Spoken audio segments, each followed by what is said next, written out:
Welcome to REL's Division 5C Season 12 Week 1 recap. I'll be going over each of the matchups that happen, taking a look at the week that's coming up as well, and then not in this Twitch portion, but in the YouTube video, I'm hoping to also upload the play of the week as well. I don't have access to the replay file, unfortunately. I was hoping to have it part of the show, but that didn't happen. The replay disappeared on me, so I am trying to grab that. Um, but I will speak to it. And also, when after the show is up and running, I will post it to the REBBL News, and within that you'll see a written portion as well. Within the written portion, I'll just be outlining kind of best win, worst loss, best player on the teams as well. So there will still be a written portion to it, not as in detail as it was for the pre-cap, but um, it is indeed will be part of it as well. See Silverness hopped in. Thanks for coming in, man. Hope all is well. All right, so we will go ahead and get this kicked off. So looking at week 1 matchups. Overall, we had 3 ties, 4 deciding matchups. I wouldn't say that we had a lot of upsets or super surprising results, but I'll be diving into each one. And first up is Silverness himself with his Redwall Bloodcats facing off against LJ Dub and the Tree Sharps. Now, this was an elf mirror, Dark Elves versus Wood Elves, and man, this was heck of an elf mob. 6 touchdowns total, 3 on each side. Real quick look, the Wood Elves with 3 level ups, including both War Dancers and the Thrower. Looking at the Dark Elves, they had 2 level ups, 1 Blitzer, 1 Lino. They did suffer 3 MNGs. A lot of that was coming at the hands of this Mighty Blow War Dancer, who absolutely put in work this match. 2 touchdown, 2 casualties, 10 overall SPP. Another kind of random casualty from a lineman. However, he as an LJ Dub and the Wood Elves did suffer a niggle on a lineman. So some damage here. The casualties kind of being spread across. One of the strength 4 blitzers was able to cause one. The loner himself caused one. I wouldn't think that he kept it. And then this lineman was able to capture the MVP as well. That boosted up his level. So he is now level 2. And we'll check out the skills that they got here in a second.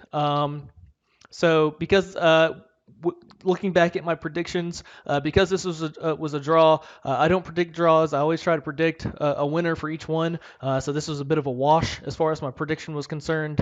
And real quickly, there was a 3 completed pass on each side as well. 3 from this thrower, 3 from this runner. This was definitely your high scoring, high SPP affair on both sides. 30 blocks thrown each. 9 AV breaks was on behalf of the Dark Elves. The removal game looked pretty similar across the board. There was a surf as well. So pretty even matchup, pretty high flying, probably a pretty entertaining matchup. So I'm sure both coaches coming in, rookie coaches looking for a lot of development. No way that they are too upset about the amount of SPP that was generated this match. So let's take a look at these level ups. 2 War Dancers and the Thrower. First War Dancer grabbed Movement Up, so that is now a Movement 9 War Dancer. I like the Movement Up. I mean, the War Dancer already has a lot of the core skills that you need. He was able to grab Tackle on the Mighty Blow Man, so that's definitely the guy you're blitzing with. I don't hate the Movement Up at all. Maybe he all of a sudden probably becomes. Oh, he's actually Well, he will be Movement 9 now. He might become your main go-to one-turn guy now. So that's pretty impressive. The thrower took accurate, so strong arm, accurate pass, pretty good thrower. Doesn't have sure hands, doesn't have dodge, doesn't have block. A lot of those reliability skills. But he can long bomb. I'm not sure if that's a 2+ or 3+, but it's with some reliability there. So that definitely leaves a dimension of him to be able to pick up the ball, keep it in the backfield, and kind of chunk it down the field whenever he needs to.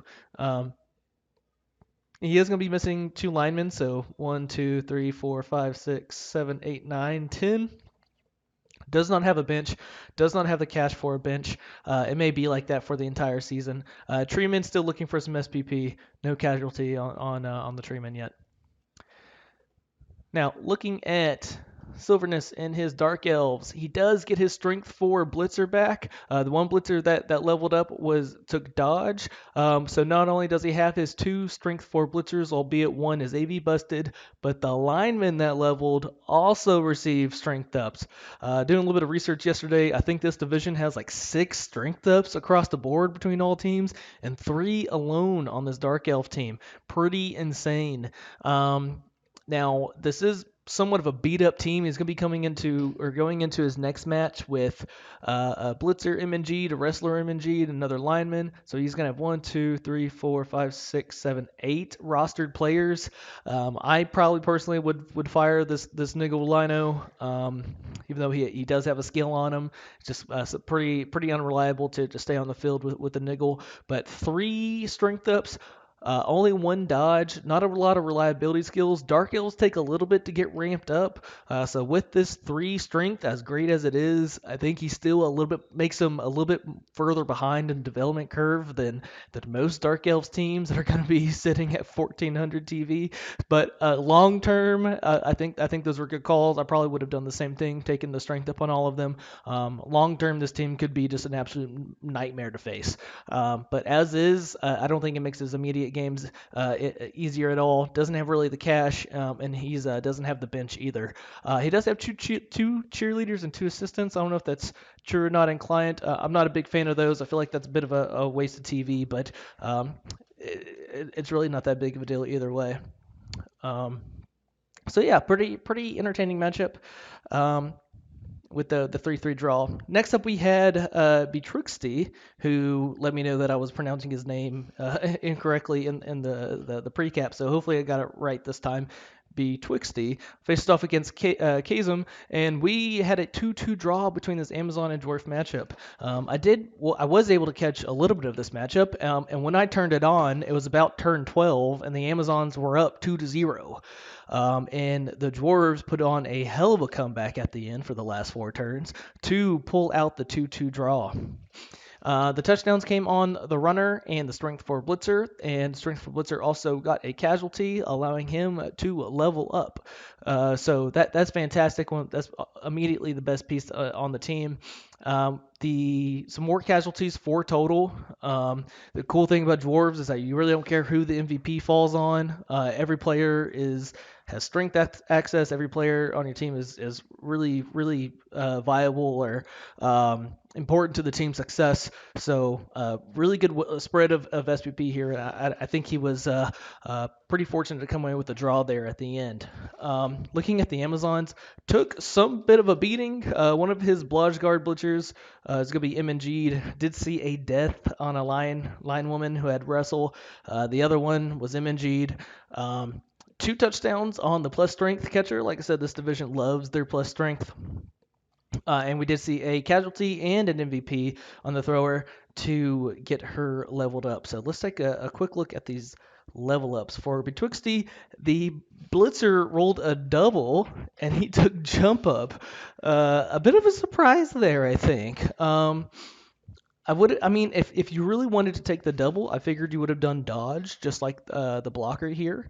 Maybe in his mind, he wants this guy to be a mighty blow pile on blitzer, but that's a lot of SPP away before it gets to that point. So I feel like it's pretty early in the development to get jump up. If I would have taken the level up, I think I would have gone dodge and then guard. I may have just skipped the double in general because the strength 4 guard is pretty good.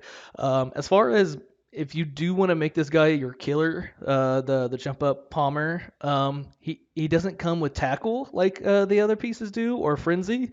So I've always kind of used or viewed the blitzers on the dwarves as more of your support pieces with the guard, and they do have agility 3, so dodge is pretty good on them.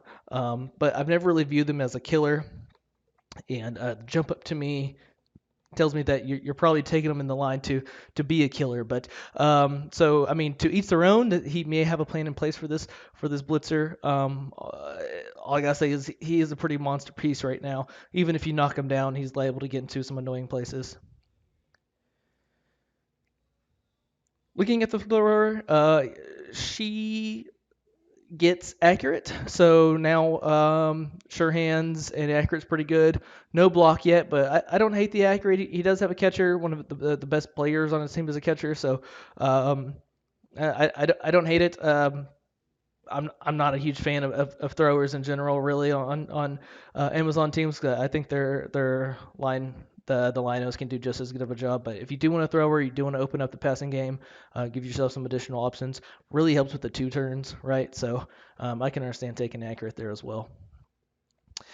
So looking at the match here, the Dwarves did start to throw a lot of blocks, 44 total blocks. They started getting the removals as the game went on. Part of the reason why they were able to come back in the last four turns, 19 breaks, including 7 KOs and 4 casualties. There was also a surf. So the Amazons, this was going to be their toughest matchup of the season, mainly because of the amount of tackle that they had on the team.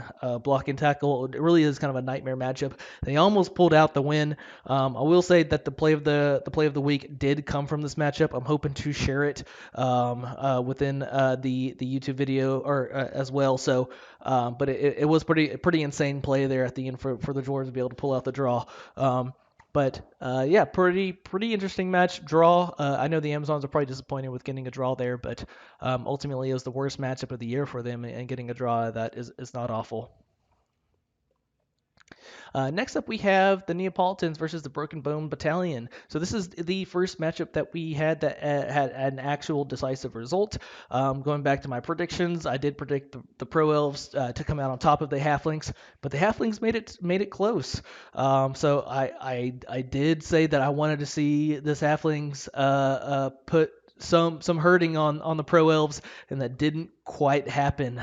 They may have had some fouls there, but really all they inflicted was out of their 7 AV breaks, just one removal. So the removal game was not strong with these halflings, which is unfortunate, which is pretty much sort of what they need to win against elves, even though it's an uphill battle. It looks like he took Puggy, took Deep Root, but getting a touchdown on a halfling is pretty great. This halfling, Jaka Murat, is now just one SPP away. Got an MVP on the diving tackle halfling. No actual permanent injuries on his roster players, which is pretty good. And keeping it this close against elves is impressive. Looking at the Pro Elves themselves, a couple passes in there, a couple touchdowns, 3 casualties on the MVP, 2 level ups, both coming on catchers, which is fantastic. And this is the only elf team that was coming into the week with a bench, and looks like they're going to continue having a bench, which is fantastic. So we'll take a quick look at the elves to see what levels that they got. And this catcher rolled a double and he took Mighty Blow. So I like that. I think having a Mighty Blow on an elf team is really good.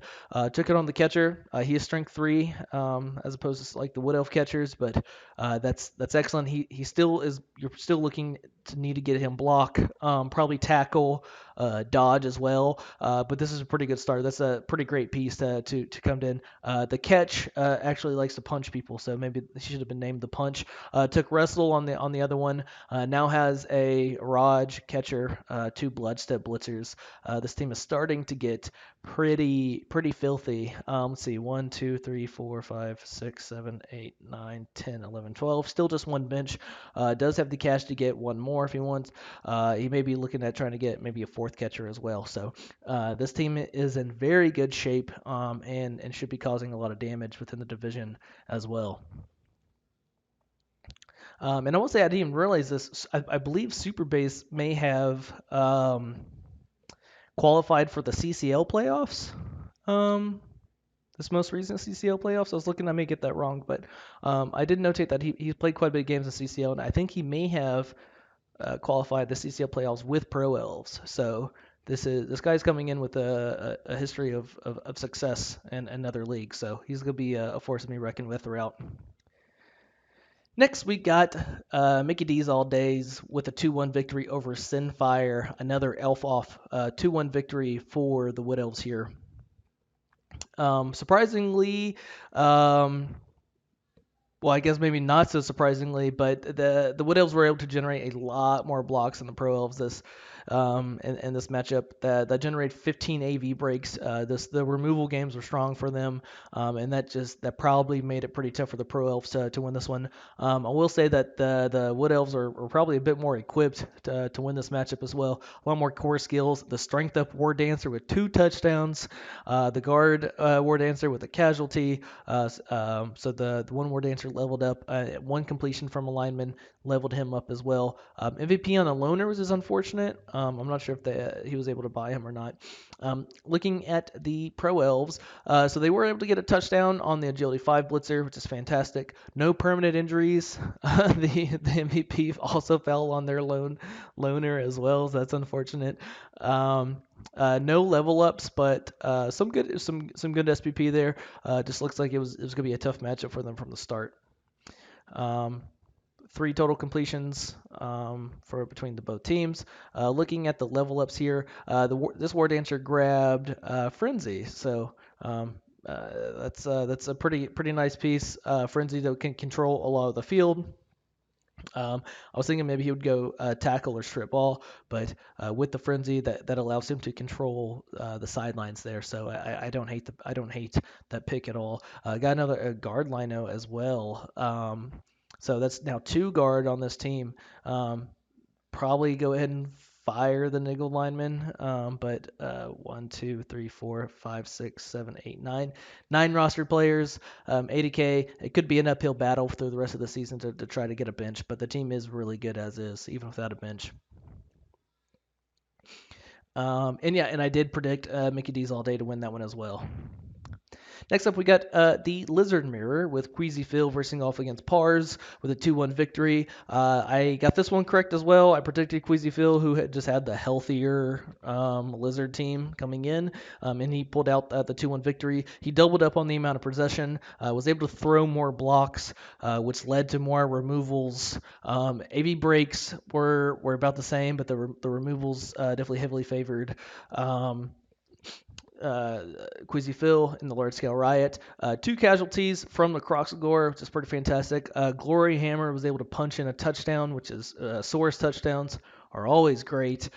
Skink, the loner skink with Tyra of the Lake was able to get a casualty. That's pretty funny. And then MVP fell on to one of the sidestep skinks, or no, a touchdown and MVP fell into sidestep skinks, leaving it just 2 SPP away from leveling up. Looking at pars, the Dodge Saurus was able to punch and get a casualty. The Agility 4 skink with the MVP and the touchdowns, fantastic. Unfortunately, one sidestep skink did die, but that's not the worst thing in the world. Took a quick look at the level up.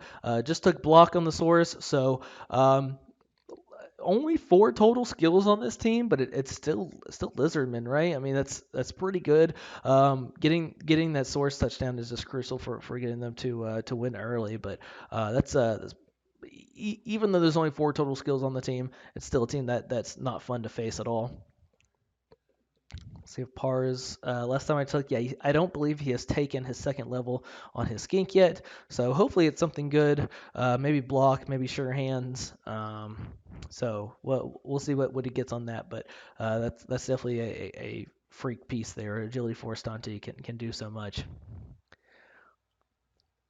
All right, next up we have Vorpal Rabbit and the Undead facing off against Chaz, the DR, and his humans. And it's a 1-0 victory for the Undead. So I also predicted the Undead to come out on top here. That's exactly what they did. It was going to be tough for the humans to disengage with their Agility 3, Strength 3 from a lot of those mummies.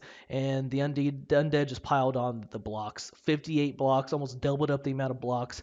13 AV breaks.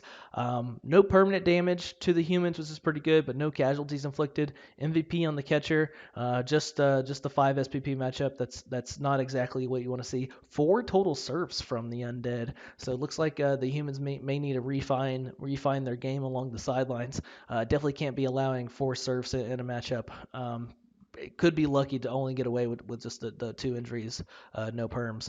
Looking at the undead, 2 casualties, one from the mummy, Spit Dog, we were able to level them up, and then Ghoul, Tina the Ghoul, with the punched in the touchdown and got a casualty, so 5 SPP day for him. And Freddie, the tackle white, also got an MVP. Just 1 SPP away from leveling up, which would actually been pretty good. Their next matchup is against some Amazons. He could have grabbed a mighty blow tackle piece that could have changed the game for him. But still, otherwise, SPP was pretty good. Let's see what this mummy grabbed, and it's just guard, but that's a fantastic piece there. So just 1, 2, 3, 4 total levels on this team, but similar to the Lizardmen, Undead come out the box pretty damn good. This is a team with already 2 blodge, got a third goal there. Has a bench, is probably willing to foul pretty easily, and has come along quite nicely. So the team is shaping up pretty good. Looking at the humans, they're still in pretty rough shape. They have 2 levels, just a sprint catcher and a block lineman. Thrower has an AV bus. It's just been tough sledding. Probably didn't get a lot of cash after that one as well. Can't buy its 4th blitzer yet. Not a great start for the humans. Hopefully they can turn it around here shortly. Just 2 rerolls. It could be tough sledding for these humans for a little bit, but maybe they can get on track here shortly. And then next up we had what I looked at was as the matchup of the week was going to be the Nurgle versus Chaos Dwarves here, Wild versus Chaos Abulu. Hey, what's up, J5? I am a terrible person. You're correct about that. And so looking at here, this is a 1-1 draw between the Nurgle and the Chaos Dwarves. I saw a little bit of this one. Chaos was able to draw this one out. She did stream her matches as well. So when you get a chance, please check out her Twitch. They're really some entertaining matchups. It was a pretty messy game. From what I saw, it was a lot of kind of craziness all around. almost made it 1-0. Yeah, so looking at the overall 57 total blocks from the Nurgle, which is incredible. Doubled up the amount of blocks against the Chaos Dwarves. I know the Chaos Dwarves, this matchup is tough just because the amount of strength. It's the one weakness that Chaos Dwarves have, especially before they get their kill skills, is facing high strength team. And that's exactly what this Nurgle is. Even though they don't have a lot of core skills, they were able to throw 57 blocks, was able to generate 12 AV breaks, but it did not leave to the removal game. And in fact, the removals just barely edged out in their favor. But maybe a bit unfortunate there, but once again, they don't have a lot of blocks. I'm not sure how many of those blocks actually led to knockdowns. We did see one pass from the Chaos Dwarves. Looking at development, Dirty Player Rotter took a niggling injury. Probably fireable fence at that point. Ooh, MVP on the Loner Rotter. Super unfortunate there. We did see one Pestigore punch in the touchdown to get the level, and the other Nurgle Warrior get a casualty to get a level as well too. So 2 level ups, 2 crucial level ups on some positionals is fantastic for the Nurgle.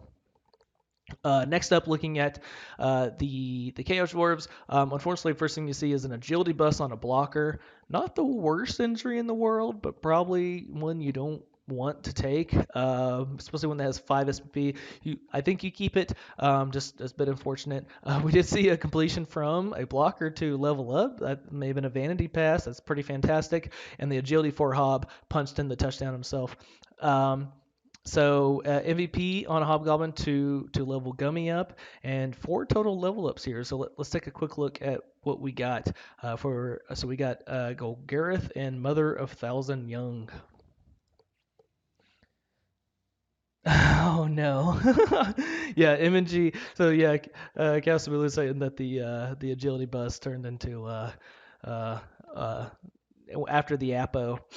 To try to skip the MNG, it turned up dead, of course. So block on the Nurgle Warrior is pretty good, and the Pestigore rolled a double and took dodge, which is probably now your ball carrier. Mother of 1,000 Young can get sure hands, can get block, can get 2 heads, so that all of a sudden becomes a pretty damn good ball carrier. we'll look at Chaos and her dwarves. And the Hobgoblin took a dirty player, so all of a sudden getting some firepower on the team. No mighty blow yet, but we do have a dirty player. And then guard on the blocker, which is pretty good. It's always the debate with the Chaos dwarves. Do you take mighty blow first? Do you take guard? I think a healthy mix of both is the way to go, in my opinion. She elected to take guard on her first one. Silverness did. Oh yeah, you were hoping, or you were thinking it may have come on a positional. I remember you were saying in the Discord that you should have used your Appo, but it's hard to have the foresight to use your Appo on a Lino. So that wraps up the week one matchups. Out of all my predictions, like I said, I don't predict draws, but of the four decisive matchups, I did get all four of my predictions right. So bow, I'll pat myself on the back.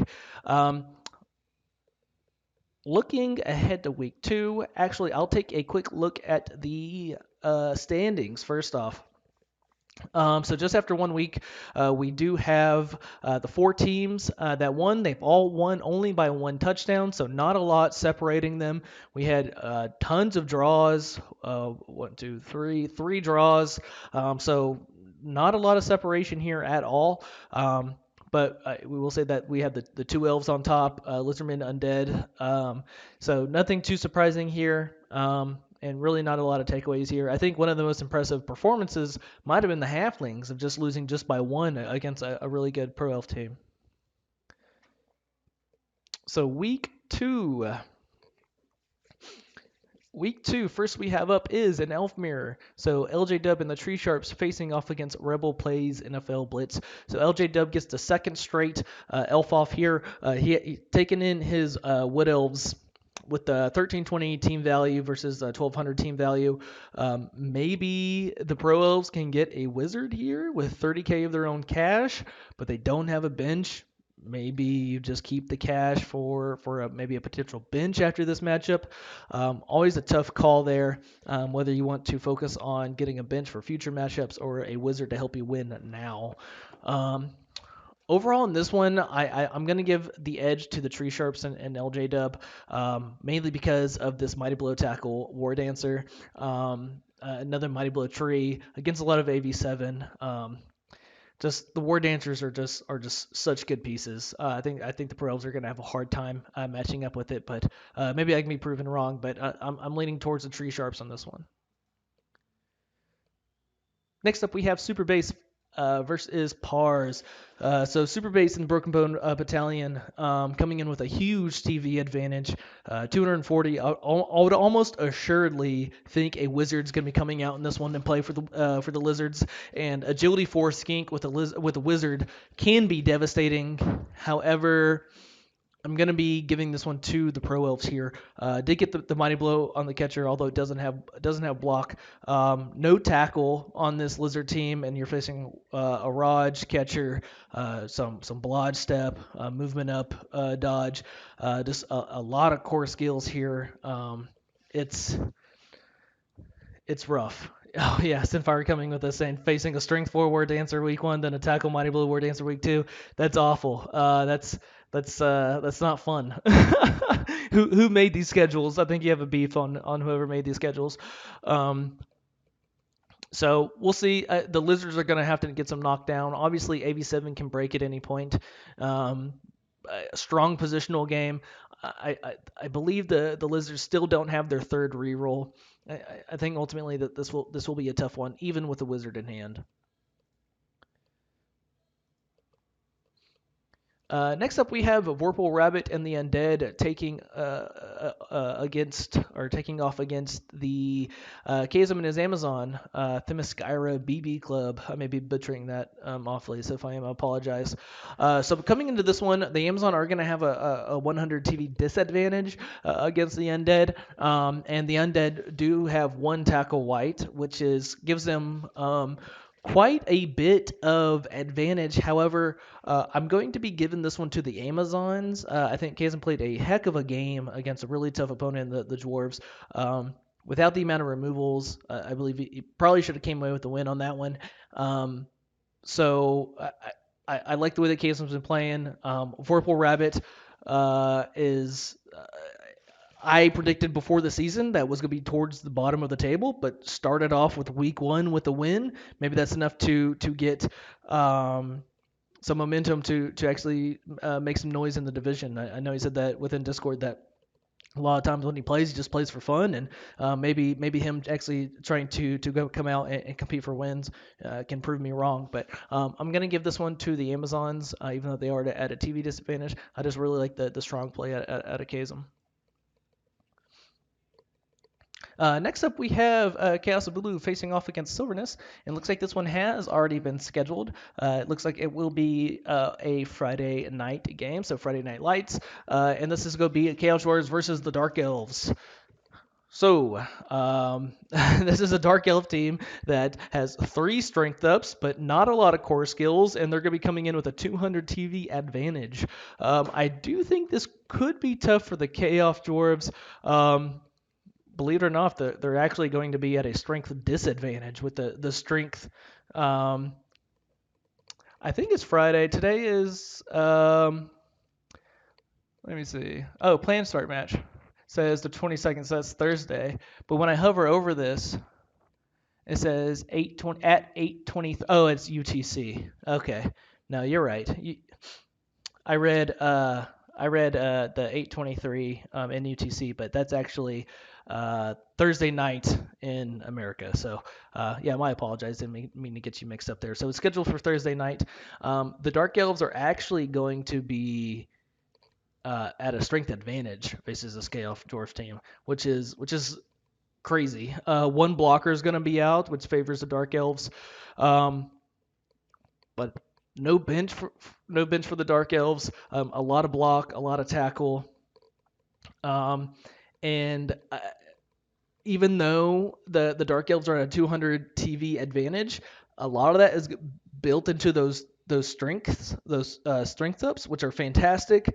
But once again, I think the core skills is really what leads the Dark Elves to over the top and makes them one of the best races in the game once you get the dodge and the side steps. And so I think this is not your typical, this is obviously not your typical 13-15 Dark Elf team. So I don't think that the discrepancy is as large as you would normally think coming into this game.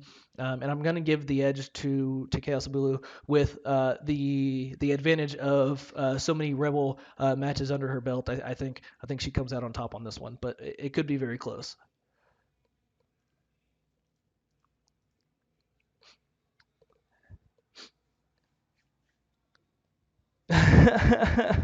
Those histories are oh, that's funny. Next up, we got Betwixty face off against Wild. This is going to be Dwarves versus Nurgle. So coming in, pretty even TV, although, yeah, once the Dwarves decide what they want to do with their extra cash, maybe they get a bench, maybe they just burn that money.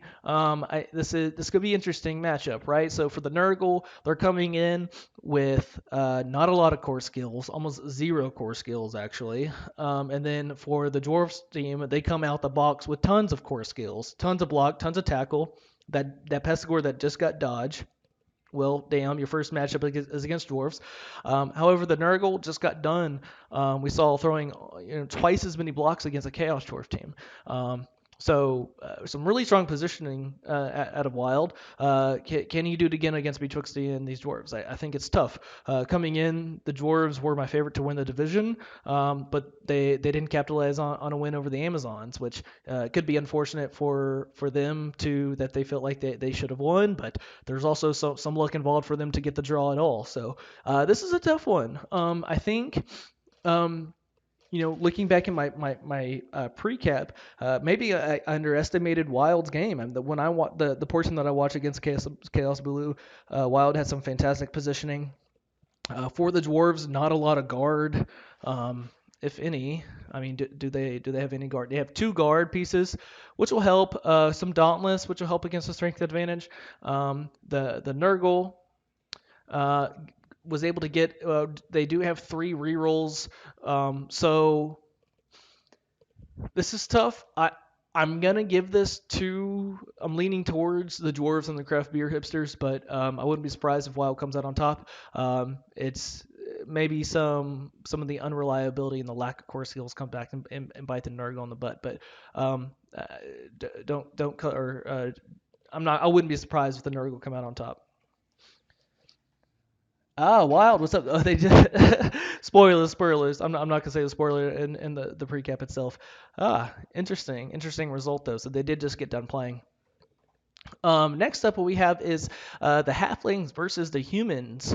We have the Neapolitans coached by Yoshi Hirama, who is once again one of the REL veterans of the division, and then facing off against Chaz, who's one of the newcomers. The Halflings coming off a pretty close matchup against those Pro Elves is not going to have a bunch of inducements available to them. 250 disadvantage TV, which I think probably plays in their advantage. They do have two block halflings and no tackle on the human team. This human team is hurting quite a bit. Not a lot of core skills. This halfling team is looking pretty good. Comes off a pretty good win. I'm going with the halflings here, and normally I would say let's. I think the halflings come out with an upset here, but I actually think the halflings might be favored in this matchup. If anything, the Flings will prefer to have more inducements. Maybe. They do fantastically with the inducement game, right? With the Halfling Chef at 100K, finally makes it worth it when it's that cheap. And obviously Puggy and Deep Root and Zara, they have some fantastic access to some star players. But I'm not sure how true that is. I think. I mean, I don't know. I think it's tough. Maybe it depends on the matchup itself. The humans do have 4 block, which can do a lot of damage to the halflings, but um, I I'm not sure that I'm convinced that them being down a lot of TV makes it better. Definitely not enough for Chef and Deep Root, so you're gonna have to make a decision on that one. How many rerolls for the 2 rerolls for the humans? Um, I don't know. I mean, you may just go. I'm not sure how much Deep Root is. Let's take a quick look and see how much Deep Root is. But I think for the halflings, there's probably at a point where if you're oh, yeah. Oh, not legendary players, star players. If you're the halflings, oh, just 300K. So probably can't even get deep root. Unless you wanted to spend some cash, which I think they probably have some extra cash, don't they? I have so many open tabs here all of a sudden. Yeah, they could be at 700, so they could get deep root. They could get Zara if they didn't want to spend additional cash. Getting a strength 4 blodge piece is pretty good. So a lot of different ways they can go, but I think that the halflings probably have a bit of a middle ground in which they can accommodate being down TV really well, but if they're down too much TV, then it's impossible for them to win, just like any team. So yeah, they can have do well with more inducements, but I think in this case, them being closer in team value, I think that's a good thing for them, and I think the halflings come out on top on this one. And last up, we have Queasy Phil and the Lizards facing off against Elves on Your Shelves and Mickey D's All Days Wood Elves. Now, coming into this one, this should be a pretty fantastic matchup. I'm guessing, let's see, are they 1350? Yeah, next match TV 1350. So I'm guessing the Lizards probably just go ahead and spend 10K for a Wizard. That would be, I think that'd be a good call. Which the Stunty and the Skinks can definitely take advantage of that Wizard. However, Mickey D's All Day has just this monster War Dancer that is Strength 4, and War Dancers are just an absolute nightmare for Skinks. 3+3+ can get a 3 die on any skink that Queasy Phil has. The 2 guard pieces, it's just agility 5. They also have a treeman to tie up some Saurus. If Queasy Phil can come out with a win on this one, I'd be super surprised. Just in general, Wood Elves are good matchups against the Lizardmen because of the Strength 2 ball carriers and because the War Dancers can take advantage of that. But especially when you have a strength 4 War Dancer and a guard War Dancer. I think it's going to be, even with a wizard, I think it's going to be a one hell of an uphill battle for Quizzyfield to come out on top. All right, so that sums up the week 2 matchups. We took a look at week 1. We took a look at the leading board. We took a peek ahead of week 2. So once again, as you're going through your matchups and you find a really fantastic play within it, please let me know. I'm going to try and upload those within, at the very least, the YouTubes, with the goal also being to present the kind of play of the week or some of the plays of the week during the Twitch show as well. There's also a written portion to the recap, so I'm going to take this. I've been recording it, upload it to YouTube. You'll probably see it in the morning, and the play of the week may have to come at a later point. But nonetheless, plan to get you guys quite a bit of content around the division. Please let me know if you want to be on the show. I'm going to be trying to. One of my favorite parts of recapping is really just getting to know all of you within the division. Please let me know if you want to be part of the show. Come in. I want to know about your perspective. I want to know about your development. For like Betwixty, I want to know why did you take jump up, right? What do you have a future plan for the player? Do you just really like the jump up skill? Did you think about guard? Did you think about dodge? I want to know these perspectives. I want to know what's in your head and what plans you have for your teams and just your overall thoughts on the matches as well. So please let me know. Yeah. No, yeah, I appreciate you tuning in, Chaos. It's not a lot of hard work because I really enjoy it. Like I said, I really want to get to know everyone else that's involved with the division. So please let me know how everything goes. I appreciate.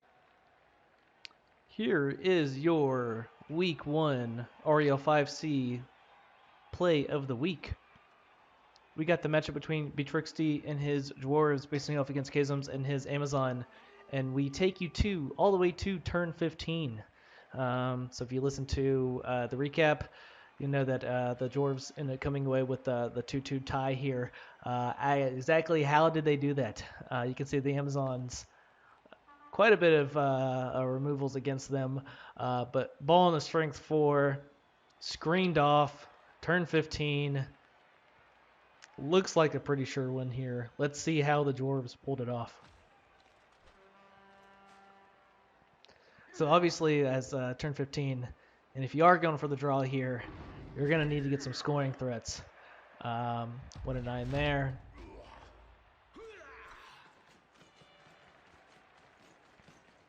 And Betrixty's going to start off with a GFI to tag this blitzer, coming in with the runner. Another GFI works, gets the knockdown, gets a follow-up and a break. So we got a couple scoring threats there. There's agility 3 blitzer and runner. 2 more GFIs. That makes it 4 GFIs so far in the turn. Does have 2 rerolls. 1 more GFI. 1 more GFI. 6 straight. 7 straight. Finally fails one. Rerolls it. Snakes. But what is this? 1, 2, 3, 4, 5, 6. So that's not a scoring threat, but 3 scoring threats here. But only 2 active Zons. So Kazum's thinking, I'm going to form a sideline cage here to protect the ball. Takes a GFI. It works. Gets a dodge out.